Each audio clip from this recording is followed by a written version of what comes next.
নমস্কার বন্ধুরা, welcome to my channel. আজকে বানাবো একদম নিরামিষ খিচুড়ি। তার জন্য আমি প্রথমেই জিরে ভেজে নিচ্ছি, ভেজে উঠিয়ে রাখবো। ফ্লেভার আসা পর্যন্ত ভাজবে, খুব বেশি ভাজার দরকার নেই। এরপর আমি জিরেটাকে উঠিয়ে রাখবো। উঠিয়ে আমি মুগ ডাল নিয়ে নিয়েছি। এখানে তোমরা তোমাদের ইচ্ছা মতন পরিমাণ ইউজ করতে পারো বা অন্যান্য ডালও ব্যবহার করতে পারো। যেহেতু আমি নিরামিষ খিচুড়ি বানাচ্ছি, তাই এখানে আমি মুসুরি বা অন্য কোনো ডাল ইউজ করিনি, শুধুমাত্র মুগ ডাল দিয়েই বানাচ্ছি। ডালটাকে ভালো করে লাল লাল করে ভেজে নেবে। এবার অনেকক্ষণ আগে ভিজিয়ে রেখেছিলাম চাল, রেগুলার ইউজেস চাল আর ডালটাকে আমি প্রেশার কুকারে দিয়ে নিয়েছি। এবার আমি এটাকে 2 থেকে 3টে সিটি দিয়ে দেবো, তাহলে চাল আর ডালটা সুন্দর মতন মিশবে। আলু কুমড়ো কেটে রেখেছি, টমেটো, কাঁচা লঙ্কা চিড়ে রেখেছি পরিমাণ মতো। এবার আমি জিরেটাকে, ভেজে রাখা জিরেটাকে গুঁড়ো করে নেব। গুঁড়ো করে একটা কৌটোর মধ্যে, ঢাকনাওয়ালা কৌটোর মধ্যে রেখে দেব, ফ্লেভারটা নষ্ট না হয়ে যায় তার জন্য।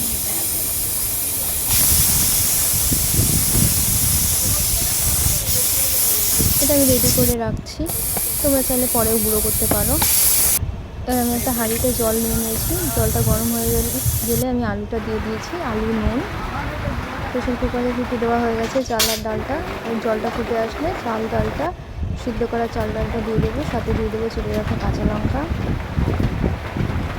স্বাদ মতো নুন দিয়ে দিয়েছি কুমড়ো, হলুদ পরিমাণ মতো। তোমরা তোমাদের খিচুড়ির পরিমাণ মতন দেবে। আর নুন কম ছিল তাই আবার একটু নুন দিয়ে দিচ্ছি টমেটো। খিচুড়িটা হয়ে আসবে তখন দেবে টমেটোটা, নাহলে টমেটোটা একদম গলে যাবে।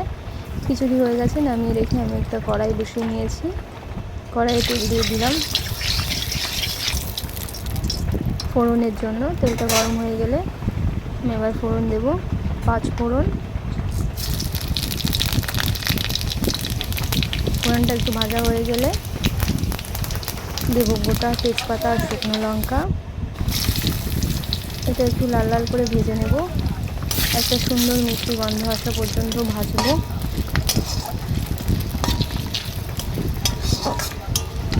দেখো এটা প্রায় ভাজা হয়ে গেছে। এবার গ্রেট করে রাখা আদা কুচি, আদাটা দিয়ে বেশিক্ষণ ভাজবে না, তাহলে আদার স্বাদটা নষ্ট হয়ে যাবে। আদাটা দিয়ে কিছুক্ষণ নাড়াচাড়া করে আমি এবার হয়ে যাওয়া খিচুড়ির কিছুটা অংশ দিয়ে দিচ্ছি ফোড়নটার সাথে মিশিয়ে নেওয়ার জন্য ভালো করে। এবার আমি পুরো খিচুড়িটার মধ্যে এই ফোড়ন খিচুড়িটা মিশিয়ে নেব, তাহলে আমার খিচুড়ি একদম রেডি হয়ে যাবে। আর এই সময়ই গুঁড়ো করে রাখা যে জিরেটা, সেটা তোমরা এই সময় দিয়ে দিতে পারো বা পরে ওপর দিয়ে ছড়িয়ে দিতে পারো। আমি এই সময় দিয়ে দিয়েছিলাম, সেটা তোমাদের দেখানো হয়নি। তোমরা এই সময় অ্যাড করে দিও। ভালো লাগলে ভিডিওটি লাইক, শেয়ার, কমেন্ট করে দিও।